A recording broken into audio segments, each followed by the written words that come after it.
How to transfer money from your gift card to Cash App. What's up everyone, in this tutorial I'm going to be showing you guys how to easily add your money from your Walmart card to Cash App.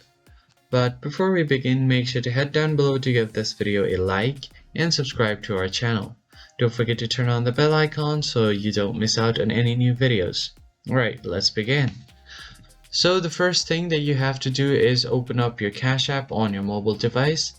Then you will have to click on the Balance tab at the bottom of your screen. And once you do that, all you have to do here is now just click on the Add Cash option and then enter the amount that you want to add on your account. Once you enter your amount, you will have to click on the Add button and select the type of the gift card that you have, whether it be Walmart, Target, or any of those kind of gift cards.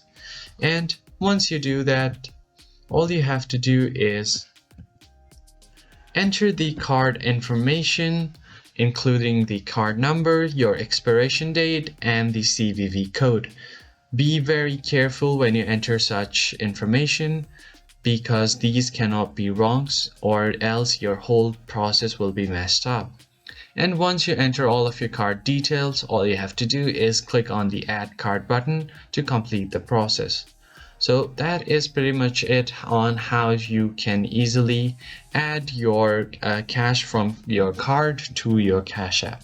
If you found this helpful, hit the like button and subscribe. I'll catch you on the next one.